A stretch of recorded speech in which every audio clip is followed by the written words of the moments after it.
Morning, everybody. What an unexpected thing to be undertaking. I don't think 6 weeks ago, if we'd invited you to a session to resolve what we thought was going to happen in the Trump administration, and I don't think he would have known many of the answers either. We've got 500 online viewers, so good morning or evening to you. Absolutely delighted to see that Professor Rubin is there out in, not sure where you are, Rubin. Can you tell us? I'm in my home office in Washington, D.C. Well, it's very good of you because I make it out to be 4:45. That's right. Oh, you thank see you. my time. You don't see very, my very sweatpants that I'm wearing underneath. extremely good of you. Ambassador these days. Brigadier is the Dean of the Elliott School of International Affairs at George Washington University. I only bring him in because I feel any man who's up at 4:45 deserves the first introduction. But actually what we're going to do is just do a thumbnail response from each of our participants today from the panel to just give their idea of what's going to happen to their bit of the world that they have expertise in. And I'll start by introducing Ambassador Susan Page. She was until 2 weeks ago U.S. Chargé d'Affaires to the African Union. Before her appointment, Ambassador Page served as senior advisor in the office of the Special Envoy for Sudan and South Sudan, and also led the Security Governance Initiative team for Ghana. Previously, she was America's first ambassador to South Sudan, so she's a bed of nails person. And perhaps you'd just like to give your thumbnail sketch of what you think Trump means for Africa. Thank you very much. It's a pleasure to be here. Rubin, it's great to see you on the screen. Well, as you said, I don't think most of us were expecting that we would be discussing this. And I think that actually leads me into what I would say about Africa policy. In previous administrations, during the elections, regardless of which side you were voting for, people had a pretty good idea of who would be at the top of the leaderboard in terms of cabinet positions. Maybe not everyone known, but you had a pretty good idea of a small subset of people. But 3 weeks in, and Trump still has not named his cabinet pick for Secretary of State, which for us concerned about Africa makes us even further wonder who will be the next Assistant Secretary for African Affairs. And both Rubin and I served as Deputy Assistant Secretaries in the Bureau of African Affairs, so we know what importance this has and signifies.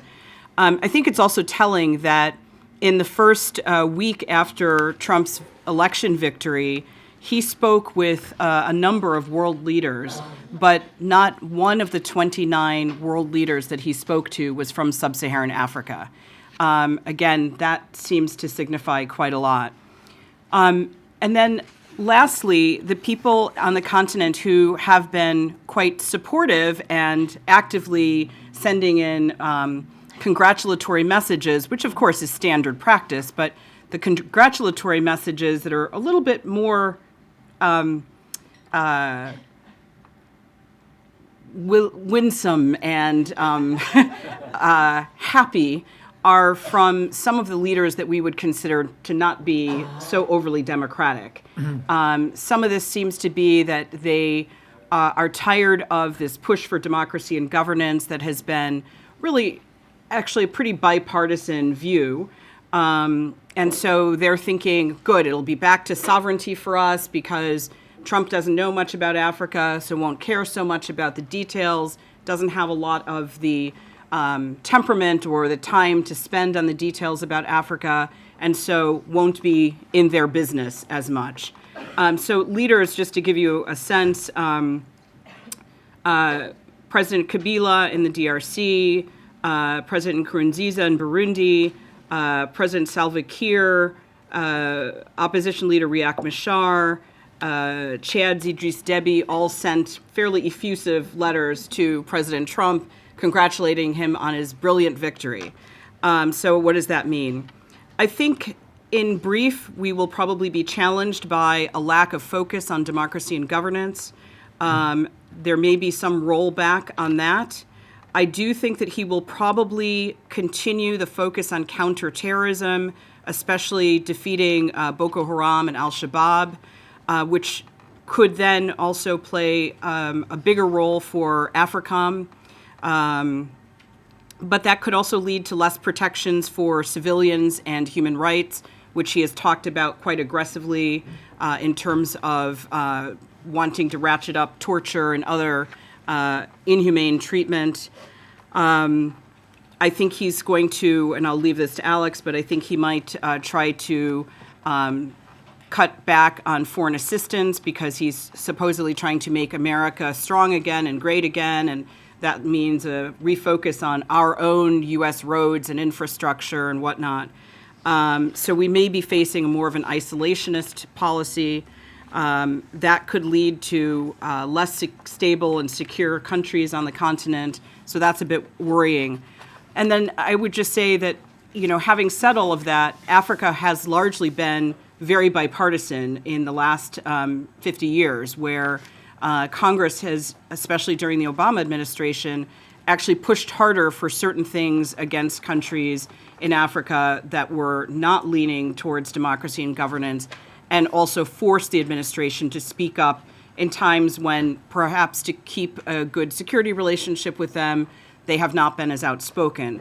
So I think Congress will continue to play that role, and at least I hope so, that should help to keep some balance. I'll stop there. Thank you, Susan. And I loved the diplomatic way in which you introduced the leaders who had sent their effusive. I now see how the telegrams are constructed. You've read WikiLeaks. Let's go now to Maha Yahya. She is the director of the Carnegie Middle East Center. Her research focuses on citizenship, pluralism, and social justice in the aftermath of the Arab uprising. Maha, I think you are somewhere in the Arab world. Is it Doha? No, hello, everybody, and thank you for inviting me to be on this panel. I'm actually in Beirut at the Carnegie Middle East Center. We're based in Beirut. Excellent. Do you want just to give us a sense of what you think a Trump presidency means for the Middle East? Just a thumbnail? A quick thumbnail. I mean, at this point, we're obviously going back. We're going by his campaign promises. And it's a policy, from what we can tell, that's going to be full of contradictions at best. For example, one particular contradiction in all of his rhetoric, there's a clear move to continue subcontracting the region to Russia. I mean, subcontracting it even more to Russia in a sense. What this means, for example, on Syria, that his preference for Russia also means a preference for Iran, because Iran and Russia are partners in Syria. He favors the Bashar al-Assad as his ally in a fight against ISIS. However, Bashar al-Assad is also part of this pro-Iranian coalition that includes Bashar al-Assad, Hezbollah, and Iran and Russia in Syria itself. So basically, at the same time, so the anti-Iranian rhetoric, which many members of his team have been pushing forward, is coming at odds with his push to empower Russia even more in the region. He's been very adamant about wanting to roll back on the Iranian deal. After the election, he's now talking not about rolling back, but perhaps being more vigilant about some of the things included in the deal. That in itself will be very difficult because the deal itself is a P5+1. It's not a bilateral agreement between the US and Iran. At the same time, another perhaps key contradiction in some of the things that have come out of his during his campaign, but also in the in the positions of, both in his appointments, but also in the positions that he's taken, which is, on the one hand, in the fight against ISIS, they continuously say that there is a need for close cooperation from the Arab governments, particularly Gulf countries. This is one area where Trump would like to be more interventionist. I'm not sure how, because I don't think they can be more interventionist than they already are, but unless they're willing to put boots on the ground, which they're not. So if there are going to be boots on the ground, it would be Gulf countries. And yet at the same time, this is very much at odds with the anti-Muslim rhetoric that has come out in the campaign, but that is also is a characteristic of many of his appointments since his win, whether it's Steve Bannon or others. So I think there's a big problem or challenge here in terms of how is he going to square that particular circle. Any relationship with such a vehemently anti-Muslim administration is going to undermine Gulf countries, for example, domestically. At the same time,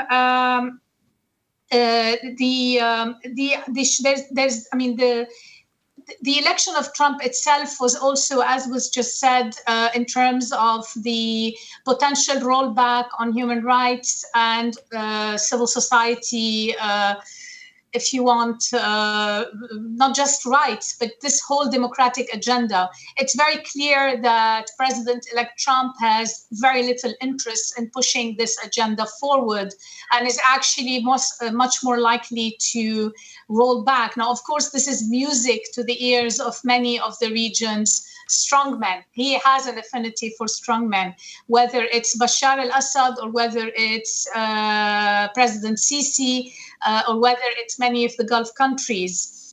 So there's a lot of concern here that we're going to see a greater push against human rights organizations, against civil society, a major rollback on achievements on the democratic agenda that have happened not only over the past 5 and 6 years, at least in some countries, but even over the past 2 decades. We're already seeing some signs of this, whether it's in Egypt, where in the last few days they've passed a much worse NGO law than ever before. There's a larger clampdown on human rights organizations, or even in Israel, where some of the more right-wing elements within the government have now been calling for the legalization of what was considered by the government as illegal outposts. The issue of the Palestinian-Israeli peace deal also is a big conundrum. It's very unlikely that he's going to want to push and be interventionist in that area. But however, some of the promises he's made during the campaign, if he acts upon them, like moving the US embassy to Jerusalem, will also inflame the situation far more and could not bode well down the road. One last point I would say that is of considerable concern is that the combination of anti-Muslim rhetoric, a withdrawal on human rights, and a democratic agenda, support for the strongmen in the region will mean, this is music to the ears of extremists. This is going to increase support and the greater push. It's basically a self-fulfilling prophecy of, look, the West really has abandoned us. They don't care about us. The only people who care about us is the more extreme agenda. And I think down the road, this may make the US itself even more vulnerable because they know that if there's going to be an attack, there's going to be an immediate reaction and it becomes a kind of a vicious circle. I'll leave it at that and we can come back to some of these issues. Gosh, what a tour d'horizon. Thank you very, very much, Maha. Very clear and very, unfortunately, very logical and coherent. Let's move on then to Professor Malcolm Chalmers, Deputy Director General of the Royal United Services Institute, RUSI, also Director of its Proliferation and Nuclear Policy Programs. Before RUSI, he was Senior Special Advisor to the Foreign Office here, to the Foreign Secretaries Jack Straw and Margaret Beckett. And you're going to look at defence and security, Malcolm. Thank you very much, John. I think looking at this result from the UK, one is bound to put it in the context of our own Brexit referendum on the one hand, and the other hand, the rise of what are sometimes called populist, or I'd say nationalist movements in the rest of Europe. We have an Austrian presidential election, we have a very important French presidential election coming up, and so on and so forth. And it's a reflection, I think, the American result is in part a reflection of the increasing centrality of the tension between nationalism and internationalism in the domestic politics of many Western countries. And the impact of Trump, I think, in the world will be partly about the interaction of more nationalist governments throughout the Western world, not simply the United States. The United States is the most important country, of course, on so many measures, but it's not entirely an outlier in terms of this political trend. So you have to look at that wider trend. And I think the other wide trend it reflects is the increasing importance of strongman politics, perhaps not so much in other Western countries, fortunately, but in countries like Russia and Turkey and Philippines and Egypt has already been mentioned, China to some extent. Again and again, the importance of really strong individuals, much more important than in the past, which is to some extent linked to the first trend. So on a sort of ideological, almost philosophical basis, that's what we've got to grapple with, I think, over the next 4 years or longer. But actually, I think some of my biggest concerns about the Trump presidency are more personal. They're more about Donald Trump's character and whether, no matter who his advisors are, he'll be too easily riled by events. Having presidents who tweet in the middle of the night about whatever has offended them during the previous day is not such a good idea. There was a reason why Barack Obama's BlackBerry was taken away from him as soon as he became president. Somehow or other, I think Donald Trump will not be separated easily from Twitter. And when his popularity starts to tank, and it will, over some issue or other, who will he blame? When a foreign leader lies to him or tries to get the best of him, will he lash out, as Richard Nixon did in his last days of his presidency? And the reality of foreign policy in the US, like in any other country, is a large part of it is reactive. It's a constant flow of new crises, new problems, most of which can't be solved, but only managed, most of which are intensely frustrating. And we can see we can't predict what the crisis will be in the next 4 years. But Afghanistan isn't going so well. The Iran nuclear issue is about to go on the agenda again. There's lots of issues in relation to Russia where perhaps there's a perfect deal out there to be made. I somehow doubt it. Decisions about North Korea's growing capability of sometime over the next decade to hit the United States with nuclear weapons. And of course, one of the key parts of the American Constitution is that the president has absolute control of US nuclear weapons. There are no checks and balances in place in terms of control of nuclear weapons, something deliberately put in place to ensure political control of the military after the early experience of a nuclear age. And that doesn't mean, I think, Donald Trump's going to wake up one day and decide to nuke somebody. No, but I think it is an illustration of the enormous power of the president over military affairs and over conventional forces. And I do worry about a man who loves to show he is winning, who will have control of the strongest military forces in the world by a very large margin, but yet is in a world where US relative power, US ability to influence what's happening in other parts of the world is declining and has been declining for some time. There are more powerful actors in many places locally who thwart the American ambitions time and again. It's not simply Obama hasn't been prepared to take steps. There are objective obstacles. And whether he will be able to adjust to that constrained reality based on the rise of other powerful centres of power remains to be seen. There are some isolationist sounding promises, in particular in relation to alliances, which I'm rather sceptical about whether that will be sustained. But I think I worry more about an over-militarized approach to foreign policy rather than an under-militarized approach. And we shall see over the next few days who he appoints to key posts. General Flynn as his national security advisor is probably not a good start in that regard.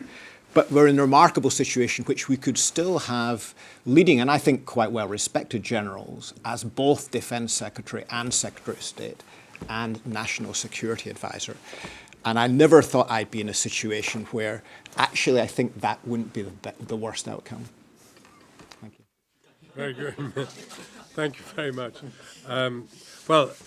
Our next thumbnail comes from Alex Tier. He's the incoming Executive Director of this esteemed organisation, the ODI, formerly senior official at the US Agency for International Development, USAID, and founder of Triple Helix, a US-based consultancy firm with the mission to increase access to off-grid renewable energy in Africa. Alex, a Trump presidency for international development, what are the implications? Thank you, John. And let me say it's a delight to be here. Although I'm almost officially here, I will be here in beginning of January. But I hope that every day, or at least most of them, are like today. Thank you to have such great folks joining us. It's worth going back a year to remember that 2015 was one of the most remarkable years in the history of international development and multilateralism. We had a summit at the United Nations that created and adopted the Sustainable Development Goals that put the idea of ending extreme poverty in our lifetime at the top of the agenda and made it actually look possible. That put women and girls at the top of the agenda. You had the summit in Paris with unprecedented international agreement about how to address climate change and prevent its worst possible effects. And you had an international humanitarian summit earlier this year to cope with what is inarguably the worst humanitarian crisis that we have faced as a planet, at least since World War II. And so I introduce all of those things because all of that achievement, all of that hope, all of that possibility, one, in part, rests on, in part, American leadership. Because it's not only what the United States does with its money and its troops, but the United States, when it is its best self, has the potential to move the world in positive directions as well as in negative directions. And so I think looking at the deep uncertainty that the world faces with a Trump presidency calls every single one of those potential accomplishments and agreements into question. And the first thing I would say, as has already been said, is that we simply don't know. When you look at the pronouncements during the campaign around foreign policy, and particularly around development policy, it doesn't look good. We don't want to give money to countries that hate us. We want to build roads and bridges at home instead of abroad. That sort of rhetoric, but that's stuff actually that we've seen before. And in my experience, often conservatives decry foreign aid when they're not in power, and they learn to love it when they are in power because it's a critical and valuable tool. And it can do a lot of good and win us a lot of friends. And ultimately, when you are in the position of president and secretary of state and you tour the world and you see what's going on and you go to refugee camps, usually the instinct is that we end up wanting to help. So you could discount some of that. What I think is really going to be important, though, is, of course, to see who ends up in the positions that are ultimately going to be decisive. And there we've seen a wide range, a cast of characters who could lead us into the worst possible directions, could get rid of the United States is still, although the UK is gaining on us, still by far the largest bilateral donor in the world. We have huge influence in the World Bank and in the United Nations. You could see a lot of that being torn down. In fact, I recently left the U.S. Agency for International Development. It's even possible that could be folded into the State Department or something like that, but still there would be foreign assistance. On the other hand, there are some people who have been named, including General Petraeus, including, I believe, Mitt Romney, including Senator Bob Corker, who's the head of the Senate Foreign Relations Committee, who I worked with a lot directly. These are people who I think know and understand the power of foreign assistance and in many ways would be supportive of it. So there's a very big question mark. But what I really worry about is the quixotic, the neurotic, and the exotic. The quixotic is that it could really go wildly in different directions. And in fact, you could end up having somebody who sort of on a dime turns around and does something drastic just because they want to get rid of something because somebody else supported it without other good reasons. The neurotic, for me, my concern is that I think that we're at risk of seeing U.S. foreign policy and U.S. development policy through a very narrow lens of countering violent extremism. And while it is very important that we use foreign aid well in fragile states and to counter violent extremism, that was a strong policy under past presidents, certainly under President Obama, you don't want to strictly instrumentalize all of our assistance to go to that. And then finally, the reason I say the exotic is because, one of the things that when new people come in, sometimes they want to do something crazy or fantastic, something different. And we're at a point with U.S. foreign assistance that has been probably the most bipartisan era that we have seen in a long time. This last Congress, which was famous as a do-nothing Congress, passed legislation on global food security, passed legislation on electrifying Africa, things that we didn't think were going to be possible and yet brought huge amounts of support.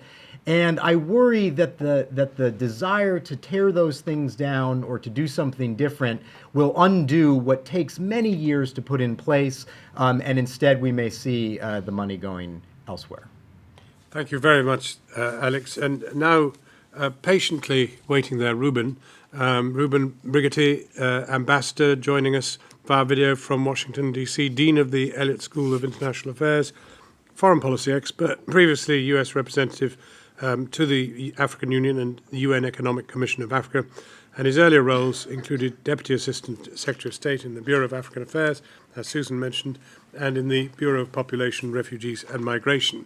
So, in a sense, Ruben, I'm wondering whether you are hearing an awful lot of depression from the London end of the equation, and whether, in fact, what might happen is Trump, in some ways, moving into the slipstream of other more recent presidents, or whether you too fear that something different might emerge. Well, John, thank you very much. And Alex, Susan, good to see you. Ladies and gentlemen, good morning. Let me start with a couple of disclaimers. First of all, I did not support President Trump for the presidency of the United States. And secondly, though in my day job is that I am the dean of the Elliott School, which is a nonpartisan position, in my personal life, I consider myself part of the loyal and respectful opposition in the United States. And as a result of that, I put that out there so you have a very clear sense of my analysis initially of what Trump foreign policy can look like. Let me also say that I also agree fundamentally with President Obama that it is very important for President Trump to succeed for America and also for our allies around the world. Now, what success looks like, obviously, is a matter of interpretation. For me, the biggest concern is that it does not appear that President-elect Trump has a considered worldview of any sort. And as a result, we really do not know what he's going to do. This matters for a variety of reasons. In some ways, I actually would be more comfortable if he were a dedicated ideological neocon, for example, because we would then have at least some sense of what the parameters are with regard to what his priorities would be, how he might engage, things of that nature. But as Susan said, the fact that we are, 3 weeks post-election and there appears to be a battle royale for who the Secretary of State is going to be. Alex, you may know differently, but I heard as of late yesterday afternoon that there hasn't even been a transition team that has showed up at USAID yet. So it's not clear that they're even what they're even sort of thinking in that regard. The State Department transition team just showed up late last week. This is really quite concerning. Now, this is how I sort of put an overlay on it. If you take a look at the press reports, it would appear that there are 3 candidates for Secretary of State that are being seriously considered. One is former New York Mayor Rudy Giuliani. The second is former governor and Republican presidential candidate Mitt Romney. And the third is General David Petraeus, former director of Central Command, former director of the CIA. And from where I sit, the most useful, productive, responsible choice amongst those 3 would be General Petraeus. And here's why. he at least has a considered view of what the priorities of U.S. foreign policy ought to be. He clearly is someone who's focused on the counterterrorism threat and mission of the United States. He has extraordinary expertise in Central and in the Middle East. Is less concerned about, say, Latin America or Africa, as Susan mentioned, but one could at least identify a focus. The other reason why I think it's crucially important is that given that it does not appear that President Trump has a considered worldview, I suspect what is most likely to happen is that, with the exception of a couple of big areas, counterterrorism being one, trade policy being another, whoever has foggy bottom will be given a pretty wide rein, is my guess, on how to develop American foreign policy and present sets of options to the president-elect. The other important center of gravity is Congress. You cannot underestimate what the nature of the election of President Trump has done to American politics and also done to the foreign policy apparatus, as it were, in Washington. He did this by himself. He did not depend on the Republican Party to help himself get elected. He doesn't owe anybody anything. And as a result of that, there is not a consensus, even within his own party, such as it is, of what the priorities are with regard to American foreign policy. For example, the president-elect has shown a series of signs of warming to President Vladimir Putin of Russia. There are serious Russia hawks in Congress. It does not appear that he will have a free hand in that. He has said that on day one, he will end U.S. engagement in the Trans-Pacific Partnership and also begin to renegotiate things like NAFTA. And while there is serious concern within the Republican electorate about the nature of trade deals, the Republican Party is, by and large, constitutionally a free trade party. So it's not clear that he's going to have a very free hand in that regard. We have no idea what his take is going to be with regard to foreign assistance. We have no idea what his take is going to be with regard to democracy and governance. And the reason all of this matters is I suspect, frankly, that we will see him make this up as he goes along. And it is crucially important, therefore, a couple of things. One, that he pick sound leaders at state and defense. And in this regard, I completely agree with Malcolm. As someone who believes fundamentally in the importance of civilian control in the military, I think of the choices that are available, the best choices he could have at the moment are David Petraeus at State and General Jim Mattis at the Defense Department as Secretary of Defense. Not because they're generals, but because they have deep experience in what appears to be the only serious item of consensus in U.S. foreign policy from Donald Trump, the Republican Party, and the Democratic Party right now, which is going after terrorist threats to the United States. And the second is that they are people that it would appear that Donald Trump respects and will listen to. And those are crucially important given, as I say, his lack of view. The other thing that I think for this audience, I think is crucially important, I would argue that certainly not in my lifetime has the United States been as much need of its friends as it is going to be in the next 4 years.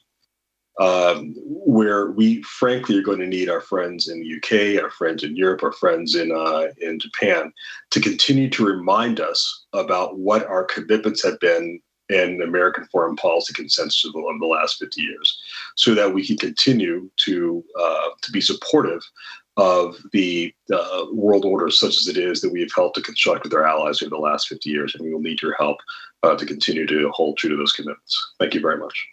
Thank you, Ruben, very much. Another very comprehensive roundup there, though not necessarily filled with very much more optimism than we've heard so far. I just wondered if we could just go back to Africa for a moment. And you spoke about the reaction of leaders, but I wondered about the people on the ground. Do they know Trump has done it? And if they do they care? Do they worry? I think that actually a lot of people on the ground who are activists, who are champions locally for their own societies, they do care and they're really worried.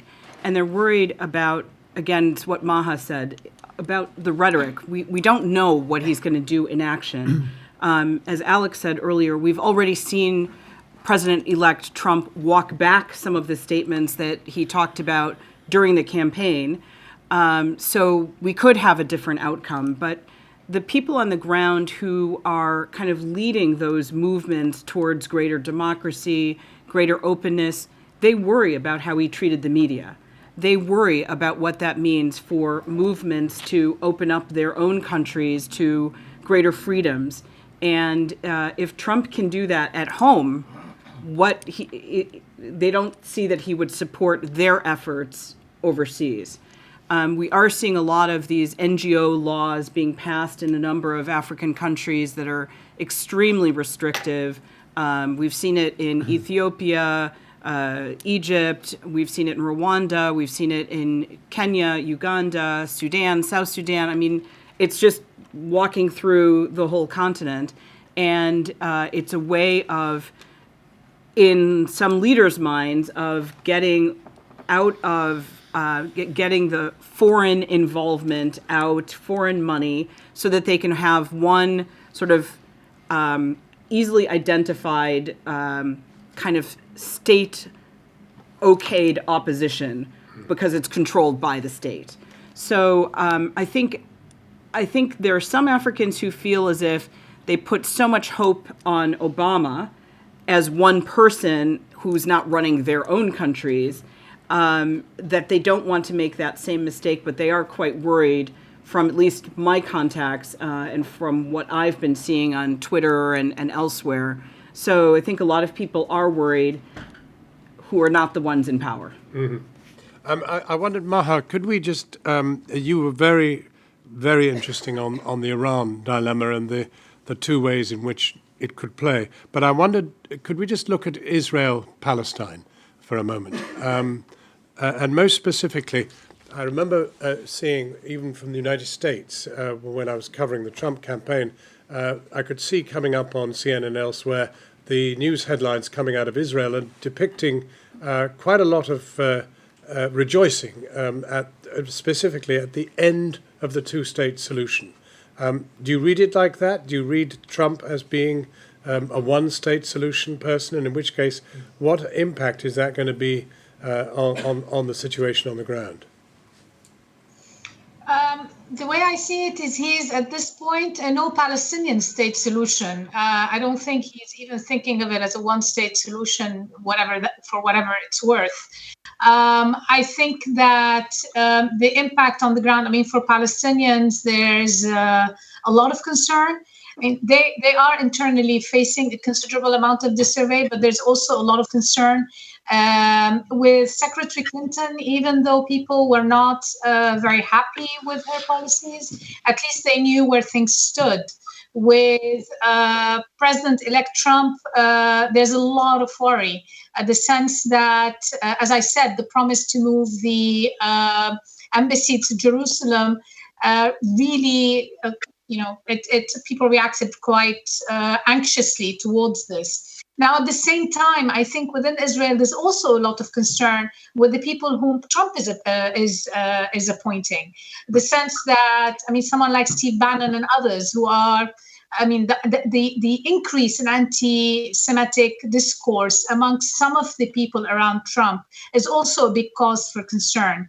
So I think it's very hard to tell which way the wind would blow, but I think my sense is if things continue this way, I don't think we will see any move on the Palestinian-Israeli issue. Most likely, we're going to see things deteriorate even further. How long and how sustainable is this? I honestly don't know. It's a matter. Will we see a third intifada? Will we see an increase in violence? We've already been seeing signs of this over the past few years because people are living in a pressure cooker.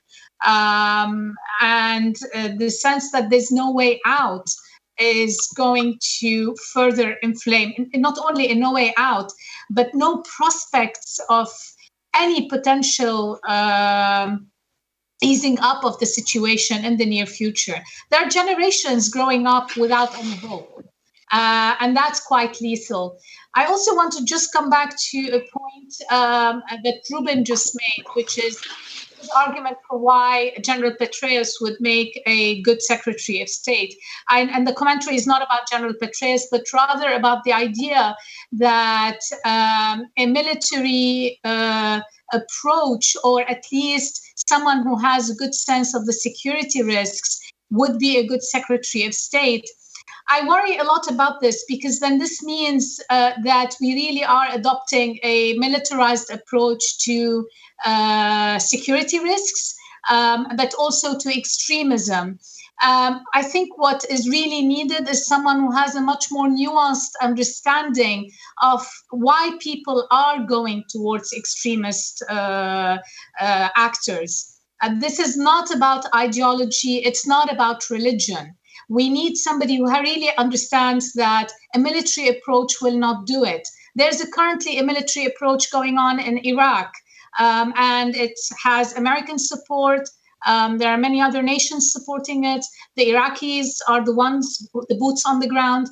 There's a lot of concern that once ISIS is pushed out, what will be the post-ISIS scenario?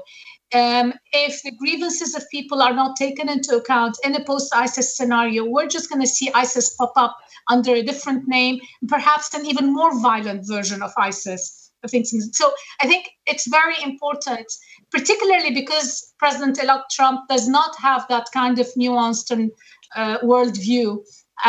It is important for whoever has his ear as the Secretary of State have that kind of more nuanced reading of what is triggering violent extremism, not just in the region, but across the world. Sometimes it's taking on military actions, sometimes it's taking on other forms, including harassment. Do you want to respond to that militarization of the? Matthew. Do you want to respond to the idea, Malcolm, that a militarization of the Secretary of State would be a retrograde step? I have quite a lot of sympathy for that view. All I would say is I think in this situation we have to look at what the alternatives are. And I think David Petraeus clearly has a military background, but he is a man who's well versed in the complexity of taking military action in that region, in Afghanistan, indeed in Iraq and Syria, and understands, I think, very well that military power is only one of the instruments which the US can bring to bear. And I think he understands a lot about the international diplomacy. So if it's a choice between him and a civilian with virtually no experience of foreign policy, who comes with a much more simplistic view, then I would prefer Petraeus, given the three candidates before us. But I think I think ISIS, the caliphate they've constructed in Syria and in Mosul is on the way out. It will be destroyed at some stage during the next year. It will remain as a terrorist organization, but much weakened. The question, as Salim said, is what follows there, and whether the United States really will be committed to helping in the Middle East that follows. And I think one of the strong characteristics of the Obama period, which I suspect will continue into the Trump period, is that American policy objectives in the Middle East are narrowing. They're focusing on ISIL, absolutely, but they're much less of a superpower in the Middle East than they were. And actually, reconciliation or conflict between Iran, Saudi Arabia, and Turkey is just as important in shaping the future of Syria and Iraq as whatever the American administration does. What about Russia? It's been mentioned in several contributions, but clearly, if his passion for Putin really exists, and he's never met the man, although he's clearly had some dealings with some parts of his entourage, how big an issue do you see that, and do you tie it in with NATO too and its future? I think, as Ruben already raised, I think it's one of the most fascinating conundrums that's likely to confront a Trump presidency, because it is orthodoxy in the Republican Party for decades obviously going back to the Cold War, but even after that, Russia remains a great threat to the United States. And I don't think that we even have to go back too far to see the really unprecedented nature of what happened in this election. And the fact that we know, or we believe that we know, and all of the U.S. intelligence agencies concur, that Russia and state-sponsored elements in Russia deliberately interfered with the United States election. And I think we're going to be hearing about that for years to come.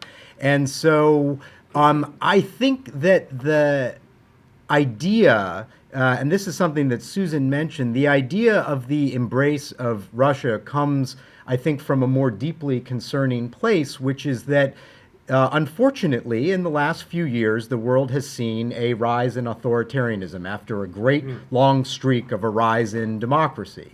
And the combination of sort of state-controlled oligarchy and cronyism in places that the Trump organization has business ties, the fact that it takes a lot of standing up to deal with the challenges of closing space, of places that are passing laws to prevent civil society from being active, is a terrible trend, and one that the United States has forcefully stood up against in the last couple of years, but still, in my opinion, has not done enough. So if we are going to see a rolling back of U.S. support, I'll give you a really practical example, and I'm sure Susan has lived this more times than she would want to recall. The United States ambassador goes in to see the president or the foreign secretary, and they have a list of things that they need to talk about.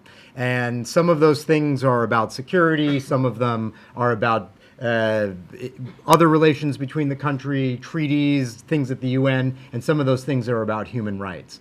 And that ambassador has to prioritize, if and when they raise those things, which things fall off the agenda, which things are said even at the cost of good relationships. And that is a decision that, from the president through the Secretary of State and the ambassador, is one that's made on an almost daily basis, because that's the balancing of foreign relations happens in those conversations. And I think that we all fear that if the United States and the ambassadors start having to pull their punches, if the annual human rights report from the State Department pulls its punches, if the speeches at the United Nations pull their punches, then we are going to see a long-term trend of authoritarianism and of the trampling of civil and human rights that would be devastating for years to come.